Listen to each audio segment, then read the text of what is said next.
ce matin quant à la méthodologie, mais aussi à la méthodologie d'apprentissage de ce chapitre, qui est quand même un chapitre assez costaud et qui, pour certains ou certaines qui n'ont jamais fait de droit de leur vie, doit peut-être paraître un peu compliqué. Mais vous allez voir que finalement, c'est pas très, très, très compliqué. Et que si on se fait une bonne fiche de révision que je vais commencer avec vous, où je vais vous indiquer ce qui est nécessaire de savoir absolument. Et franchement, ça tient sur une feuille. Une fois qu'on connaît cette feuille-là, la responsabilité civile délictuelle, elle est balayée d'un revers de main. Pour ça, on s'appuiera sur 3 cas pratiques. On va commencer là ce matin et on terminera ce soir. Et on terminera aussi par un quiz pour ne pas avoir une grosse journée et terminer sur de la théorie pure et dure en fin de journée ce vendredi. Voilà donc ce qu'on va faire aujourd'hui. Et je vous dis, à la rentrée, n'hésitez pas à m'envoyer des mails pour me dire, monsieur, il y a ce chapitre-là qu'on aimerait bien revoir parce qu'il était compliqué, on n'a pas forcément tout compris. D'accord. Sinon, c'est moi-même qui prendrai l'initiative des chapitres de révision pendant la semaine de la rentrée. Puis après, je vous dis, on reprendra un peu les cours tels qu'on a l'habitude de les faire. Y a-t-il des questions déjà par rapport à cette organisation?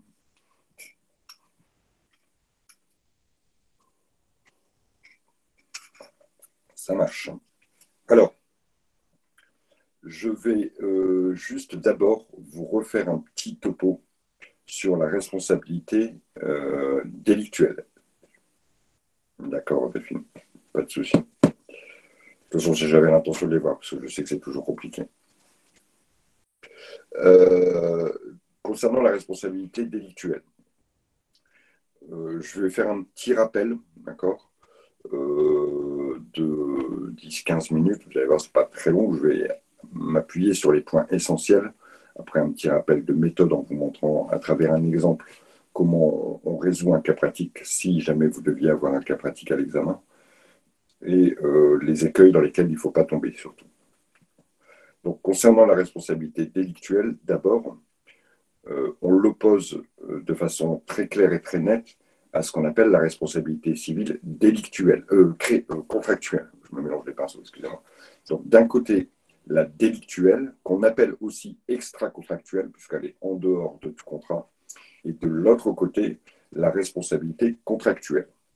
Il faut bien faire la différence entre les deux, dans le sens où, dès qu'il existe un contrat entre les deux parties, évidemment les deux parties qui seraient pour lesquels il y aurait un litige, dès qu'il existe un contrat entre les deux parties, la personne qui entend engager la responsabilité de l'autre pour réparer un dommage est obligée d'agir sur le fondement de la responsabilité contractuelle.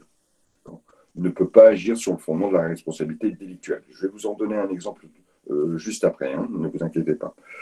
Donc, dès qu'on aborde un cas pratique, très clairement, on doit faire la différence entre la responsabilité. On doit savoir si on va partir sur la responsabilité délictuelle ou sur la responsabilité contractuelle. Le moyen de savoir si c'est l'une ou l'autre, c'est existe-t-il un contrat entre les deux personnes?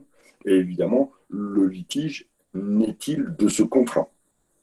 S'il existe un contrat verbal ou écrit, hein, d'ailleurs, s'il existe un contrat, donc un accord de volonté entre les deux parties qui fait naître des obligations entre les deux parties, alors, si vous devez avoir un dommage, vous devez agir sur le terrain de la responsabilité contractuelle. Vous ne pouvez pas agir sur le terrain de la responsabilité délictuelle. Je vous donne un exemple. Vous partez en vacances à Nice. Voilà, alors je ne sais plus s'il y a des Niçois parmi vous. Vous partez en vacances à Nice.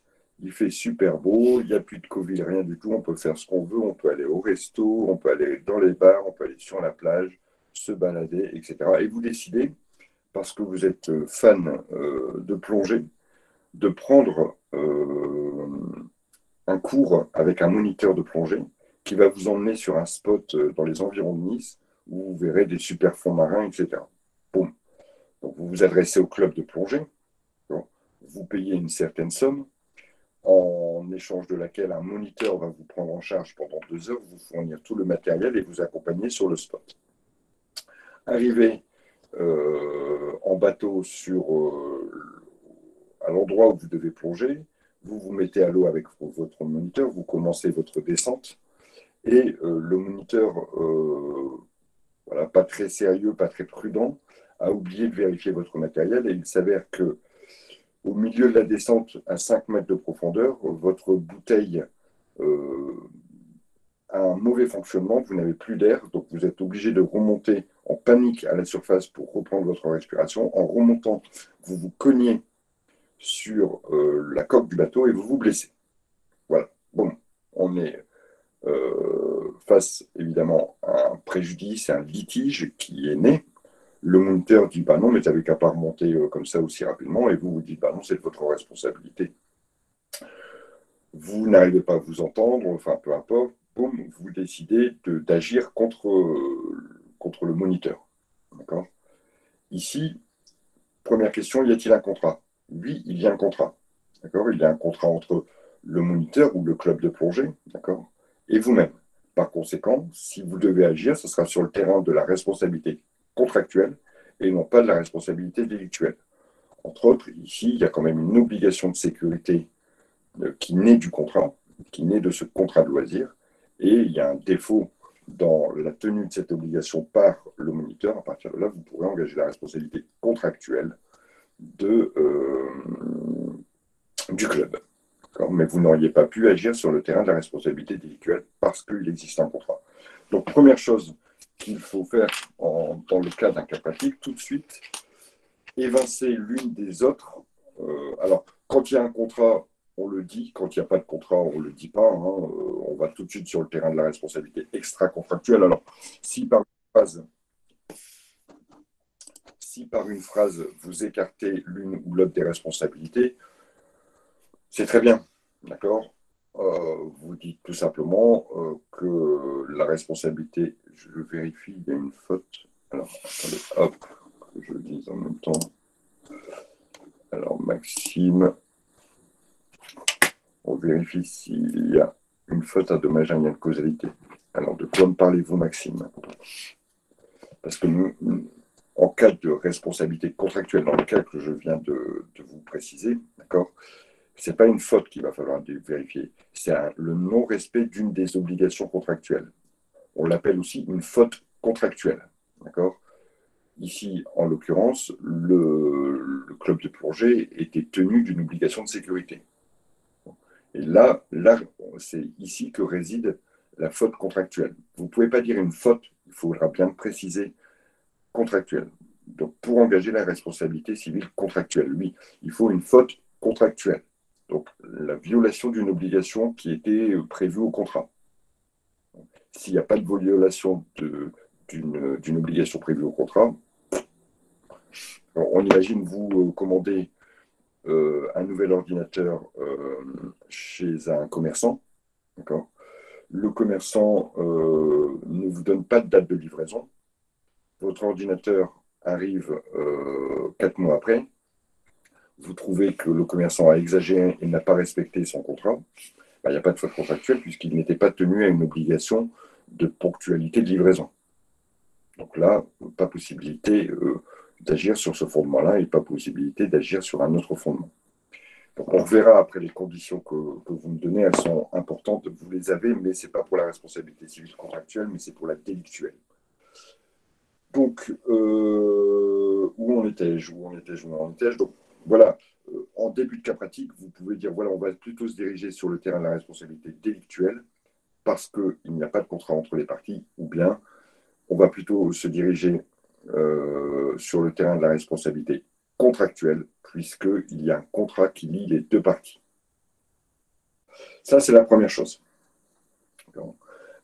Ensuite, en termes de responsabilité délictuelle, celle qui va faire l'objet du cours d'aujourd'hui, il existe plusieurs responsabilités délictuelles. D'accord. On va, nous, en étudier 1, 2, 3, 4 plus précisément. Celle qu'on appelle du fait personnel, donc qui est fondée sur votre attitude, d'accord, celle du fait des choses. Celle-ci, elle est fondée sur un objet qui aurait été la cause du dommage. Celle des parents du fait de leur enfant. Et celle du commettant du fait du préposé, c'est-à-dire de l'employeur du fait de ses salariés. Voilà. 4 responsabilités qu'on va étudier aujourd'hui, qu'il faut, à mon sens, absolument connaître. Et ce qu'il faut connaître ici, pour nos 4 responsabilités, et c'est le sens de la petite fiche que je vais vous proposer de réaliser vous-même, d'accord. Ce qu'il faut connaître ici, c'est les conditions de mise en œuvre de la responsabilité que vous aurez visée. C'est-à-dire qu'à chaque responsabilité correspondent des conditions. Il faut absolument les connaître par cœur.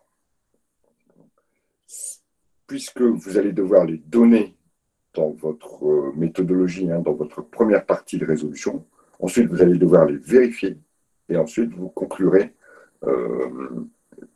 si les conditions ont été remplies, alors vous conclurez positivement, sinon négativement si les conditions ne sont pas remplies. Alors, je vais me permettre de faire juste un petit jam pour vous présenter, enfin, pour vous indiquer, pour vous aider dans la réalisation d'une fiche récapitulative qu'il faut apprendre par cœur, d'accord, avec ces responsabilités. Alors, je vais en traiter d'une ou deux, d'accord, et après, je vous laisserai vous réaliser votre propre fiche de révision. Donc, je vais faire un petit jam, c'est pas forcément ultra la peine de se connecter au jam, d'accord. Je bouge ma caméra. Hop, voilà. Donc, je vais vous faire un petit jam pour vous montrer à quoi doit ressembler votre fiche.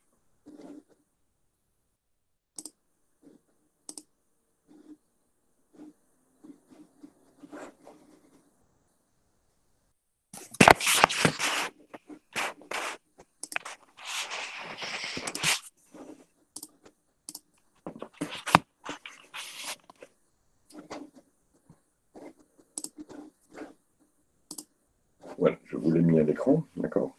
Donc, votre fiche, en fait, elle va faire 2 choses.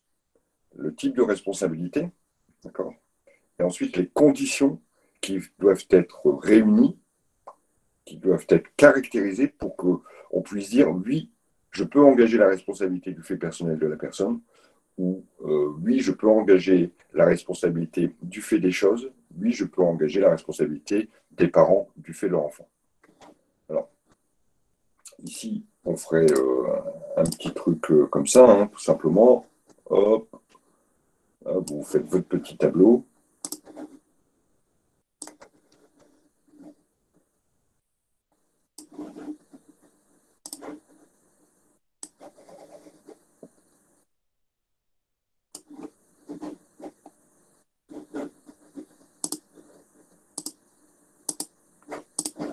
Dans lequel vous mettriez ici, par exemple, le type de responsabilité civile délictuelle. Alors, délictuelle ou extra-contractuelle, elle porte... voilà. C'est la même chose, ça désigne la même chose. Et ensuite, vous mettriez ici les conditions de mise en œuvre. Alors, les conditions qu'il faut réunir pour que la responsabilité soit retenue. Alors, la première des responsabilités, c'est celle qu'évoquait tout à l'heure, je crois que c'était Maxime, c'est celle du fait personnel. Donc, la responsabilité civile du fait personnel. Pourquoi? Parce que c'est vous qui êtes... ici, c'est votre responsabilité qui va être recherchée. Alors, pour que cette responsabilité soit... pour que vous puissiez être responsable, il faut que celui qui recherche votre responsabilité démontre la réalisation de 3 conditions. C'est celles qu'on parlait tout à l'heure, Maxime, celles qui sont les plus connues. C'est-à-dire, 1, il faut qu'il y ait une faute ou bien ce qu'on appelle un fait générateur, un fait dommageable, un fait générateur. Donc, il faut qu'il y ait une action, il faut qu'il y ait quelque chose. Il faut qu'il y ait un préjudice.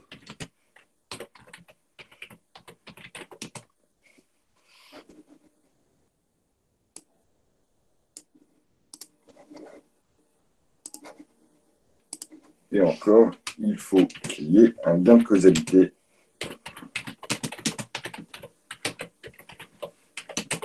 entre le préjudice et la faute.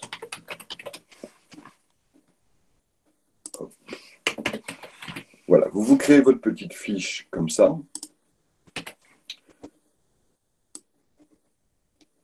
En vous disant, voilà quelles sont les 3 conditions qu'il faut démontrer. Et il faut absolument que dans votre résolution de cas pratique, vous énonciez ces 3 conditions. Il faut que vous énonciez absolument ces 3 conditions. Sinon, vous allez perdre des points et vous ne pourrez pas viser la totalité des points sur la résolution d'un cas pratique qui vous serait proposé. Je vais maintenant, sur la deuxième fiche ici, je vais vous répéter, je pense que je l'ai déjà dit beaucoup de fois, hein, la méthode de résolution du cas pratique. Hop.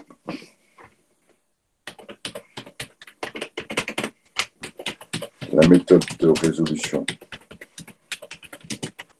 d'un cas pratique.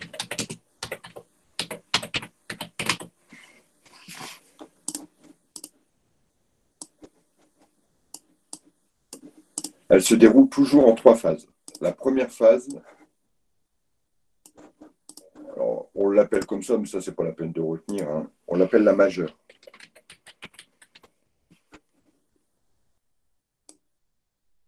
Dans cette phase ici, vous allez donner la règle de droit que vous entendez appliquer.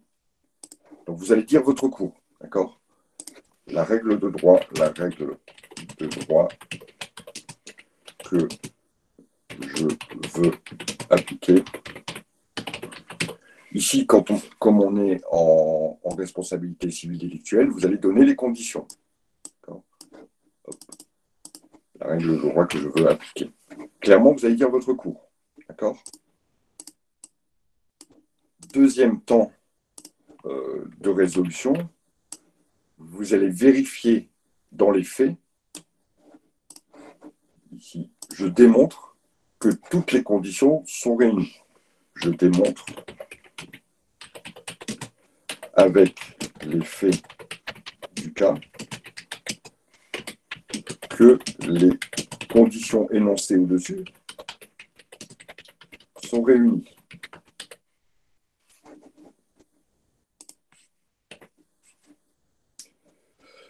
Avec les faits du cas que les conditions sont réunies.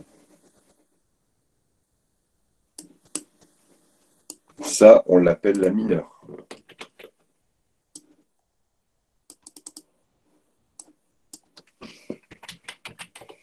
Et enfin, troisième temps de la résolution, c'est votre conclusion.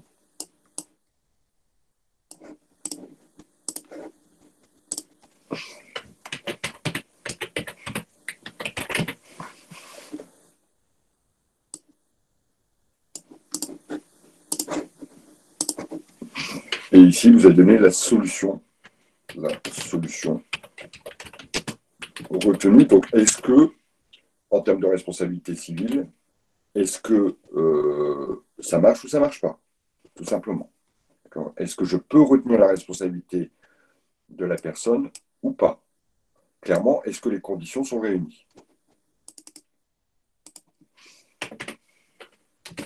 Alors, si on prend notre première responsabilité que l'on a regardée tout à l'heure, c'est-à-dire celle du fait personnel, celle qui m'oblige à démontrer qu'il y a une faute ou un fait générateur, qui m'oblige à démontrer qu'il y a un préjudice et qui m'oblige à démontrer qu'il y a un lien de causalité.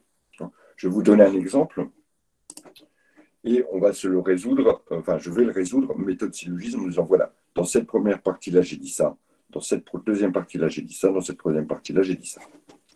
On va imaginer que alors que je suis dans la rue en train de marcher, j'ai le nez rivé dans mon portable. Je suis en train de regarder sur Facebook des vidéos et de discuter avec des copains sur une vidéo. Donc obligatoirement, je ne suis pas très attentif à ce que je fais, je marche sur le trottoir et le nez dans mon portable, je percute une dame un peu plus âgée, enfin une dame même très âgée, et je la fais chuter. Et malheureusement, elle se brise le col du fémur.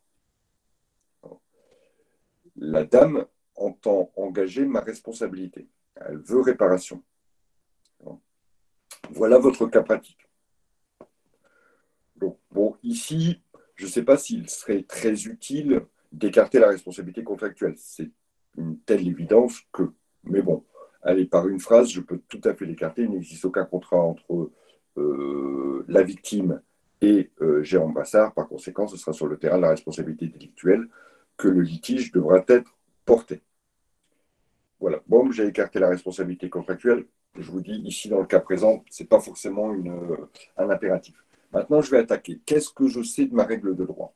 Je sais que pour engager la responsabilité civile délictuelle du fait personnel, il faut que 3 conditions soient réunies. Eh bien, je vais dire ça. D'accord? Je vais dire ça, je ne parle pas des faits pour l'instant. Je ne parle pas de Jérôme, je ne parle pas de la chute de la vieille dame, je ne parle pas de mon inattention et de mon imprudence, je ne parle pas de tout ça. Je dis ce que je sais de mon cours. Et ici, je dis ça, voilà. Je dis exactement ce que j'ai appris, c'est-à-dire, voilà, pour que la responsabilité civile du fait personnel soit engagée, il faut démontrer 3 conditions. L'existence d'une faute ou d'un fait générateur, l'existence d'un préjudice et l'existence d'un lien de causalité entre la faute et le préjudice. Boum, vous voyez, j'ai dit exactement ici ce que je viens de vous écrire. Je l'ai dit exactement. Je n'ai pas parlé du tout des faits, ce n'est pas le moment. Dans la majeure ici, je dis simplement, pour que la responsabilité civile délictuelle soit engagée, il faut que 3 conditions soient réunies et je donne mes 3 conditions. Boum. Voilà. Ça, c'est ma majeure. Je passe une ligne et maintenant, je démontre que les 3 conditions sont réunies. Donc, ici, Jérôme est bien voilà, à l'origine de l'accident, d'accord, de la percussion avec madame, et il a percuté cette vieille dame parce qu'il était inattentif, rivé dans son portable. La première condition du fait générateur ou de la faute par imprudence, elle est caractérisée. Deuxième condition qu'il va falloir démontrer, y a-t-il un préjudice? Madame, la vieille dame, peu importe, la vieille dame s'est cassée la hanche, donc au minimum, elle a un préjudice, un dommage corporel. Par conséquent, la notion de préjudice est bien caractérisée. Y a-t-il un lien entre le fait que je l'ai percutée et le fait qu'elle se soit cassée une jambe? À l'évidence, oui. Si je ne l'avais pas percutée, elle aurait continué son chemin et elle n'aurait pas chuté. Vous voyez, je viens de démontrer les 3 conditions. Il faut absolument, dans votre mineur, ça ne peut pas être bah oui, c'est de sa faute. D'accord? Ça ne peut pas être quelque chose qui se fasse en une phrase. Ça ne peut être que quelque chose qui voilà, prend un paragraphe de démonstration de la réalisation de chaque condition. La solution, elle n'est pas très compliquée. Là, elle va tenir en une phrase. Elle sera, vous pouvez la noter telle qu'elle. Toutes les conditions étant réunies, alors la victime pourra engager la responsabilité du fait personnel de Jérôme. Voilà. Boum. Votre conclusion, elle est faite parce que vous dites il y avait des conditions qu'il fallait vérifier. Elles ont été vérifiées. Par conséquent, effectivement, la responsabilité civile délictuelle de l'auteur peut être retenue. Y a-t-il des questions par rapport à ça? Est-ce que vous avez bien compris ce que je veux dire? Il est évident que vous regarderez, si jamais vous devez tomber, et je ne vais pas vous léser, hein, mais vous allez tomber sur du droit à votre examen blanc. D'accord, je l'ai dit aux autres, vous verrez bien quoi, hein, mais il y aura des cas pratiques à résoudre. D'accord. Si vous dites que oui, j'aurais mes responsables parce qu'il a fait ça, vous avez pratiquement zéro. Vous avez, sur 3 points, vous avez 0,25. C'est clair. Vous n'avez pas respecté la méthode, vous n'avez rien démontré et vous avez affirmé quelque chose sans le prouver. Donc, c'est 0,5. Vous voyez bien que si le cas pratique est noté par exemple sur 3 ou 4 points, c'est qu'on attend beaucoup plus qu'une phrase. Donc on attend exactement ça. Et j'insiste vraiment, le lien de causalité, vous pouvez répéter? Oui, pas de souci. En fait, dans le lien de causalité, il faut démontrer que c'est à cause du fait dommageable, à cause de la faute, que l'accident est arrivé. Dans mon cas présent. Donc c'est bien parce que Jérôme était inattentif qu'il a percuté la dame et que la dame s'est blessée. Lien entre la faute et le préjudice. Alors, en général, le lien de causalité, vous allez très facilement le démontrer. D'accord? Généralement, si vous allez démontrer les deux premiers, le troisième, il est évident. Mais il faut le dire. Si vous ne le dites pas, vous ne le démontrez pas. Alors, c'est bon? Je peux continuer? Donc, je reviens, là je vous ai fait le petit point sur la méthode. Je vais vous donner un deuxième type de responsabilité et c'est celle,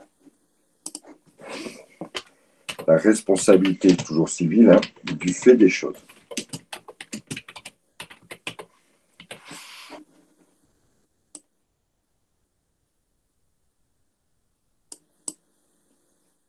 Là, pareil, il va falloir démontrer trois éléments. Alors, vous allez voir que en général, j'avais vu un truc qui était plutôt pas mal. Voilà. Le préjudice et le lien de causalité, il y aura toujours. Dans chaque élément, il y aura toujours. Mais en plus, il faut bien sûr démontrer, ça c'est évident, il n'y aura pas de grande difficulté à le démontrer, que c'est bien le fait d'une chose qui a créé le dommage. Il faut qu'il y ait une intervention matérielle. Évidemment, je vais prendre un exemple. Vous êtes en train de faire un match de baseball avec des copains, d'accord? Et vous êtes dans le parc d'à côté, votre pote vous lance la balle et vous devez, avec la batte, taper la balle pour l'envoyer le plus loin possible. Pas de souci, ce sont des jeux sans trop de problèmes. Et puis, malheureusement, lors d'un coup, vous avez mis toute votre puissance, vous avez lâché la batte qui a atterri dans la tête d'un passant qui venait s'approcher et vous regarder. Ici, qu'est-ce qui a causé le dommage?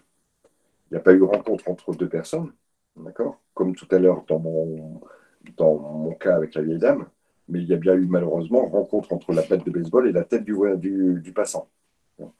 Donc, c'est sur le fondement de la responsabilité des choses, à partir du moment où il y a un objet qui sera la cause du dommage, qui aura participé au dommage, qui sera intervenu matériellement dans le dommage, alors c'est sur le terrain de la responsabilité des choses qu'il va falloir agir. Donc ici, c'est la première condition qu'il va falloir démontrer. Hop, je suis un peu perdu, comme j'ai plusieurs écrans. C'est-à-dire l'intervention matérielle d'une chose. À partir du moment, intervention matérielle d'une chose, voilà. À partir du moment où il y a un objet qui participe au dommage, ça sera sur le terrain de la responsabilité des choses. Ensuite, il va falloir regarder qui est le gardien de la chose. Démontrer que la personne envers laquelle vous cherchez la responsabilité, démontrer que la personne est bien le gardien de la chose.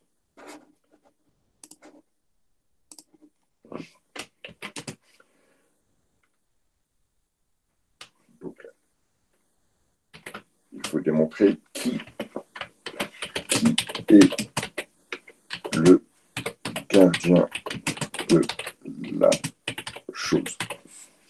Qui est le gardien de la chose? Alors, cette notion de garde, je vais un petit peu la détailler. Qui est le gardien de la chose? Juste un petit peu la détailler. Je vais vous dire que Le propriétaire est présumé être le gardien. Je vais dire votre question, mais je pense que je suis en train d'y répondre.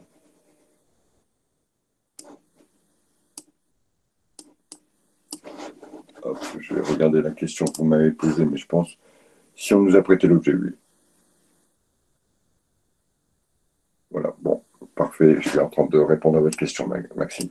Le gardien est présumé être le propriétaire de la chose, sauf si évidemment il a prêté la chose. Sinon, le gardien est celui qui en a l'usage, le contrôle et la direction. Finalement, c'est l'utilisateur. Hein.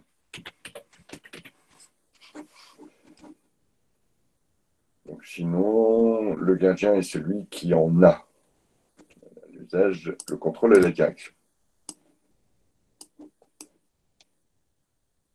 Ça, c'est la précision sur la garde. Alors, bien sûr, comme dans les autres cas,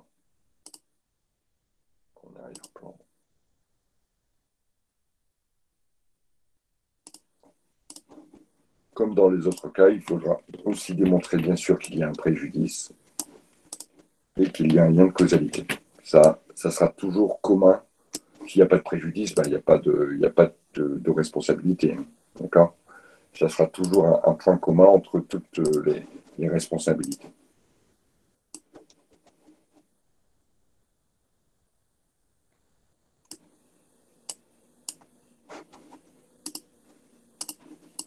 Est-ce que c'est clair? Ou est-ce qu'il faut encore des précisions? De toute façon, je vais vous, bien sûr, en faire des cas pratiques. Hein. Il n'y a pas de questions? Alors, je vais revenir ici sur ma méthodologie et résoudre le cas dont je vous parlais, d'accord? C'est-à-dire le cas où on est en train de faire un match de baseball avec des copains, d'accord? Et puis malheureusement, je veux taper dans la balle et puis la balle me glisse des mains et elle atterrit sur un passant. D'accord? Donc ici, on va rechercher la responsabilité du fait des choses. Donc pour que la responsabilité du fait des choses soit engagée, il faut réunir 4 conditions. Il faut que le dommage ait été créé par une chose, donc il faut qu'il y ait une intervention matérielle d'une chose, première condition. Deuxième condition, il faut que la personne euh, envers laquelle on recherche la responsabilité soit le gardien, c'est-à-dire qu'elle en soit le propriétaire ou qu'elle ait l'usage, la direction et le contrôle de la chose, de l'objet. Alors en droit on parle de la chose. Voilà, si vous parlez de l'objet dans votre copie, le correcteur va comprendre et il n'y aura pas de sanction par rapport à ça. Troisième chose, il faut démontrer évidemment l'existence d'un préjudice. Quatrième chose, un lien de causalité entre l'intervention matérielle de la chose et le préjudice. Vous voyez, boum, je viens de vous dire exactement, je viens de vous raconter tout ce que j'ai dit ici. Tout ce que j'ai dit ici. Donc, maintenant, je vais devoir démontrer. En l'espèce, c'est bien parce que la batte a été projetée sur le passant que celui-ci a été blessé. Donc, il y a bien intervention d'un objet. Pas de problème. Première condition, caractérisée. Deuxième condition, Jérôme est-il le propriétaire? Oui. Sinon, Jérôme est-il le gardien parce qu'il a l'usage, la direction et le contrôle de la batte? Dans les deux cas, si, comme le dit Maxime, si on m'a prêté la batte de baseball, par exemple, malgré tout, c'est moi qui peux en être responsable parce que au moment du dommage, j'étais bien le gardien, c'est-à-dire que j'en avais l'usage, la direction et le contrôle. Pas de problème. Deuxième condition réunie. Y a-t-il un préjudice? Ben oui, le voisin, obligatoirement, il a été blessé. C'est un dommage corporel. Par conséquent, il existe bien un préjudice. Y a-t-il un lien de causalité entre l'intervention matérielle de l'objet et la blessure du gardien, la blessure du passant, pardon, évidemment, puisque c'est le contact entre le visage et la batte de baseball qui a provoqué la blessure. Bon. Vous venez de démontrer dans votre mineur, vous venez d'expliquer que vos 4 conditions étaient réunies. Il faut à chaque fois dire la condition est donc réunie, la condition est donc caractérisée, la condition est donc expliquée. Voilà. Il faut me montrer, il faut qu'on voit, il faut que votre correcteur comprenne que vous avez démontré ça et que vous dites, bah ouais, c'est. Voilà. Par mon explication, c'est bien parce que, par exemple, il y a eu un contact entre la batte de baseball et le visage qu'il y a eu une blessure. Si vous voulez démontrer le préjudice, monsieur a eu le nez cassé, par conséquent, un préjudice, il y a au minimum un préjudice corporel. Le préjudice est démontré. Alors, blablabla. Je vais répondre après à votre question. Je termine juste ça. Donc, vous devez dire à chaque fois, pas ma condition est caractérisée, ma condition est démontrée. D'accord? Pour qu'à la fin, vous fassiez simplement une petite synthèse dans votre conclusion en disant, toutes les conditions étant réunies, alors la responsabilité de Jérôme, sur le fondement du fait des choses, peut être retenue.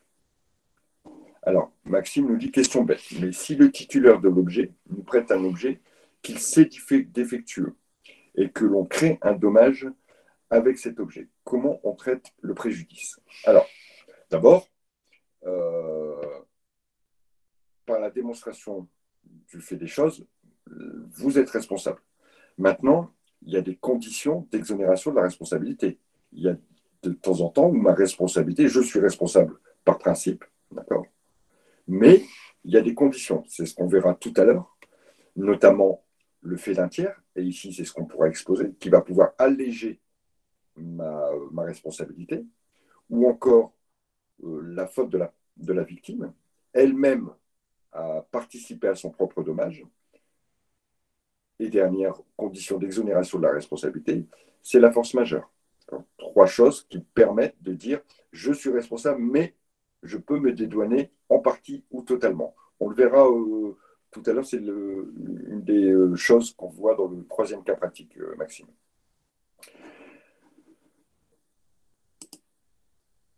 Donc voilà 2 des 4 responsabilités qu'on va étudier. D'accord. Il nous en restera 2. Alors, bon, je les ferai aussi, hein, les petits tableaux comme ça vous les aurez. Vous pourrez, on reprendra, j'en ferai une copie de ça et vous pourrez le reprendre tel quel et l'apprendre tel quel. Bon, bien sûr, il faut comprendre ce qu'on a indiqué. Hein. Voilà, un préjudice, c'est un dommage, d'accord? Enfin, un dommage qui peut être financier, qui peut être corporel, qui peut être matériel. C'est ça ce qu'on appelle un préjudice. Alors, pas de questions? Non? Ok, ça marche. Alors, ce que je vous propose, 14 minutes, comment on se la joue? Est-ce qu'on attaque tout de suite les cas pratiques? Non, ce que je préfère faire, c'est vous démontrer la responsabilité des parents, les 2 autres responsabilités, comme je viens de le faire, là, d'accord, à travers ce petit tableau. Comme ça, peut-être que pour ce soir, vous aurez le temps juste de lire les cas pratiques qu'il y a sur NetCampus pour vous faire une idée. Vous pouvez noter sur un papier 3-4 choses qui vous permettront éventuellement de participer, de me dire ce que vous pensez des situations. D'accord? Donc, je vais continuer mon petit tableau.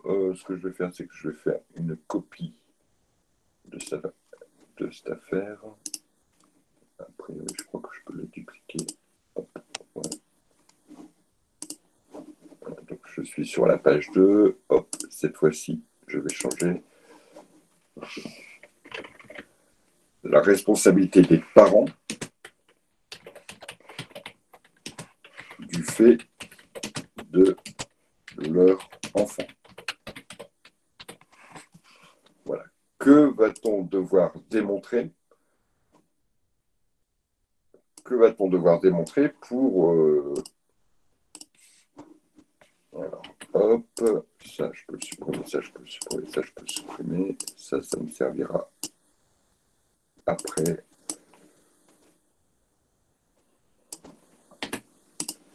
Voilà. Qu'est-ce que je dois démontrer ici pour retenir la responsabilité des parents du fait de leur enfant? D'abord, c'est tout bête, hein. Vous allez voir, c'est tout bête, mais il faut que ce soit bien leur enfant mineur.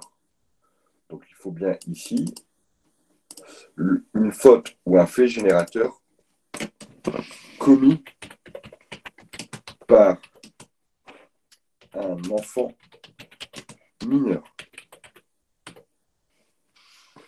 C'est-à-dire que les parents,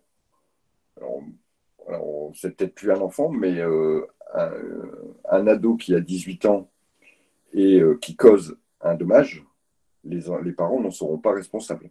Un ado de 17 ans qui cause un dommage, les parents seront responsables. D'accord, vous comprenez ce que je veux dire, hein. Il faut bien vérifier la condition de minorité. Pas très dur. Première condition, il faut un fait générateur commis par un enfant mineur ou une faute commise par un enfant mineur. En l'espèce, le petit Grégory, il a 6 ans, donc il est bien mineur. Il a lancé une boule de pétanque, donc il y a bien un fait générateur commis par un enfant mineur. Deuxième chose, il faut le préjudice, toujours, et le lien de causalité.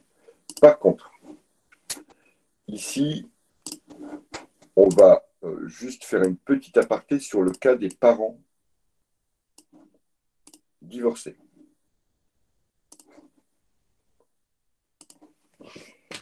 Si les parents sont divorcés, alors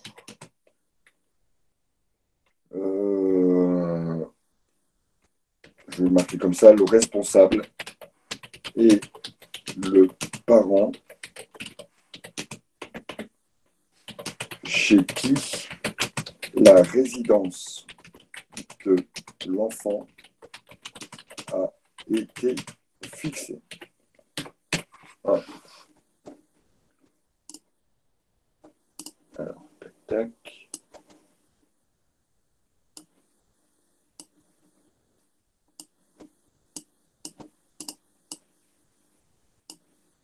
Alors, si les parents sont différents, alors le parent responsable, le parent envers lequel on peut aller chercher la responsabilité, alors le responsable est le parent chez qui la résidence de l'enfant a été fixée, et généralement, hein, c'est suite à un jugement. Hein.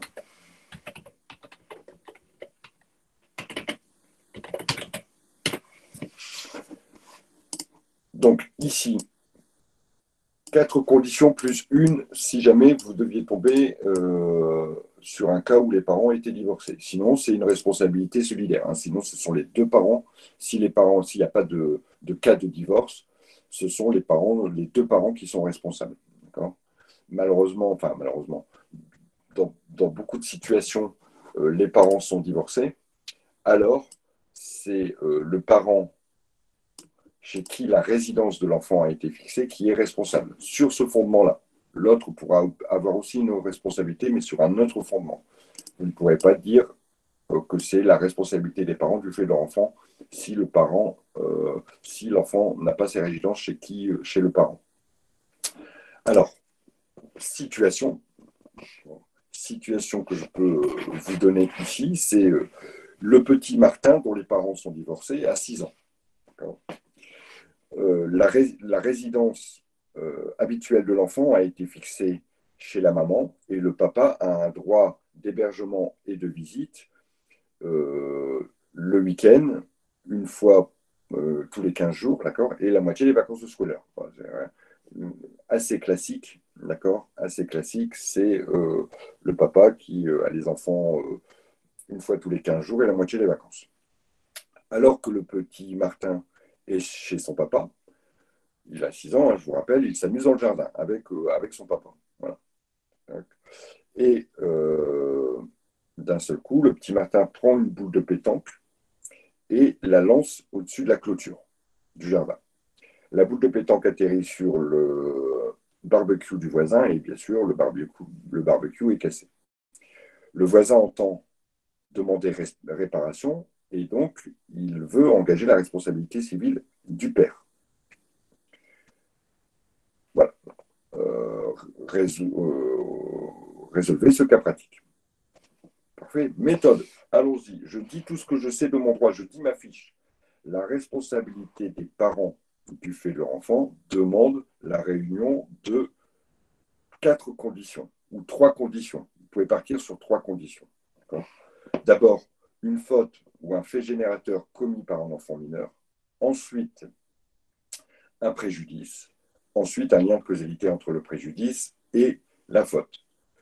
On peut aussi s'attacher au cas particulier des parents divorcés. Dans le cas où les parents sont divorcés, seule la responsabilité du parent chez qui la résidence de l'enfant a été fixée peut être recherchée sur le fondement de la responsabilité des parents du fait de leur enfant. D'accord ? Voilà, vous avez dit tout ce que vous savez de votre droit. Ça a pris 4 lignes. En l'espèce, maintenant, les cas. Le petit Martin est un enfant à 6 ans, donc, et il a lancé une boule de pétanque. Donc, on a bien une faute qui a été commise par un enfant mineur. La première condition est réalisée. Quant au préjudice, le barbecue du voisin a été cassé. Il y a ici un dommage matériel. Donc, le préjudice est déterminé. Y a-t-il un lien de causalité? Oui, c'est bien parce que le petit Martin a jeté la boule de pétanque que le barbecue a été cassé. Maintenant, il faut s'attacher à la problématique des parents. Ici, on est dans le cas de parents divorcés. La résidence a été fixée chez la maman. Par conséquent, la condition de résidence n'est pas ici caractérisée, puisque comme l'enfant a la résidence fixée chez sa mère, son père ne peut pas être responsable. Alors, vous allez me dire, ah bon, et oui, c'est comme ça. Donc, votre conclusion ici, c'est le voisin ne pourra pas engager la responsabilité du père sur le fondement de la responsabilité des parents du fait de leur enfant. Car, vous pouvez répéter, car la condition de résidence n'est pas caractérisée. L'enfant ne réside pas chez son père. Alors, ici, vous avez dit la responsabilité civile demande 4. Alors, il faut soit me parler ou faire des phrases complètes, hein, parce que vous avez dit que la responsabilité civile demande 4, 3 petits points. Ah, c'est parce que vous ne savez pas ce que j'ai dit, c'est ça? 4 conditions. 4 conditions, 3 conditions, ou en fonction voilà, de ce que l'on a mis là, hein, c'est les conditions de mise en œuvre. Donc, si c'est ça que vous voulez me dire, Vincent. Ici, donc, vous voyez que par exemple, ici, j'ai dit que ça ne marchait pas. D'accord ? Alors, si on veut rechercher la responsabilité du père, il faudra que le père ait commis une faute. D'accord ? Et là, ça sera la responsabilité du fait personnel. Ici, le père n'est plus responsable du fait de ses enfants. Est-ce qu'il peut y avoir un arrangement des parents entre eux quand même pour éviter à la mère alors que l'enfant est... Bon, alors, pourquoi il n'y aura pas d'arrangement? Parce que ce sont les assurances qui vont prendre en compte, tout simplement. Hein. D'accord? Là, le barbecue, la mère est certainement assurée. Non, a priori, il y a 99,99 des parents ont une assurance responsabilité civile. C'est celle, justement, qui va venir couvrir vos dommages si vous êtes responsable, bien sûr. D'accord? Donc, a priori, la maman viendra faire fonctionner son assurance. Et si effectivement son assurance valide qu'elle est bien responsable, l'assurance prendra le relais. Mais a priori, voilà, ils peuvent s'arranger, oui. Mais en tous les cas, juridiquement, c'est la mère qui est responsable, pas le père. Le père pourrait être responsable, pas sur le même fondement, uniquement s'il a commis une erreur, une faute. Défaut de surveillance, toutes ces choses-là, par exemple. Hein, d'accord ? Par exemple, si le père avait, par imprudence, laissé un couteau traîner, que l'enfant l'avait pris, et où il y avait eu un cas comme ça, c'est la jurisprudence Gabillet, l'enfant a mis le feu à une grange. D'accord ? Alors, le cas, c'est le suivant. L'enfant est en vacances chez ses grands-parents, d'accord, et il joue avec un copain dans la grange du grand-père, il trouve des allumettes et il met le feu à la grange. Qui est responsable? Qui est responsable? Alors, il y a plein de fondements, on peut le résoudre de plein de façons, ce cas. D'abord, les parents, puisque la résidence habituelle, elle n'est pas chez les grands-parents, d'accord, elle est bien chez les parents. Il y a bien le fait d'un enfant mineur, il y a bien un préjudice, c'est la grange qui a brûlé, il y a bien une causalité, c'est bien parce que l'enfant a mis le feu à la grange que la grange a brûlé. Boum, première chose. Donc, première responsabilité qui peut être recherchée. Deuxième responsabilité, responsabilité des grands-parents. A priori, on ne laisse pas un gamin de 6 ans s'amuser dans une grange où on sait qu'il y a des outils et des allumettes. Donc ici, responsabilité du fait personnel, par imprudence. Troisième possibilité, responsabilité du fait des choses. Qu'est-ce qui a mis le feu? Ce sont bien les allumettes. D'accord. Donc ici, intervention matérielle d'une chose, d'un objet, une allumette. Qui est propriétaire des allumettes? Le grand-père. Qui en est le gardien? Peut-être le gamin, puisque c'est lui qui a bien craqué l'allumette, donc c'est lui qui en avait la garde, à travers le contrôle, la direction et l'usage. Donc vous voyez que de temps en temps, plusieurs responsabilités différentes peuvent être mises en œuvre. Il n'y a aucun problème pour que plusieurs soient mises en œuvre. Simplement, ici, qu'est-ce qui va se passer? C'est qu'on va, si vous êtes une victime, vous allez chercher la responsabilité de celui qui peut payer. Et que ensuite ils se retrouveront. Ou bien on va pouvoir aller rechercher la responsabilité de deux personnes qu'on qualifiera responsables in solidum, ça veut dire ensemble, solidairement, et tous les deux, vous devrez me payer mon dommage. D'accord? Donc, il nous restera, je vais juste... Il se fait quelle heure, là? Ah, bah, il est l'heure. Bon, je garde notre drive, d'accord, pour tout à l'heure, et on nous restera juste la dernière, et puis après, on peut s'attaquer à partir du moment où on fait des étapes de la journée, peu importe la journée. Oui, bien sûr. Bien sûr, il y a toujours des points sur votre résolution. A priori, si vous connaissez vos conditions, bah, vous allez les démontrer. Après que, à un moment donné, à votre niveau, ça sera évident. Vous verrez. Sauf qu'on veut la bonne responsabilité. On veut que vous démontriez les choses, mais il n'y aura pas de. Voilà, mon affaire de gamin qui brûle la grange, là, c'est un cas qu'on fait en licence 3 de droit, pas pour vous. D'accord? On ne vous présentera pas un cas comme ça, on vous présentera un cas où c'est évident que vous pouvez déterminer une certaine responsabilité. Maintenant, il faut la démontrer. D'accord? Il n'y aura que de l'évidence, à mon sens. Voilà, je vous dis à tout à l'heure, ok? Oui, ils seront plus simples, bien sûr. Bien sûr, ils seront plus simples. Bah, ils peuvent être de l'acabit de ceux qu'on va vous proposer, qu'on verra tout à l'heure, même encore plus simples. Ça marche? Allez, on se retrouve tout à l'heure et on continue tout ça et on voit les petits cas pratiques. Salut à tous!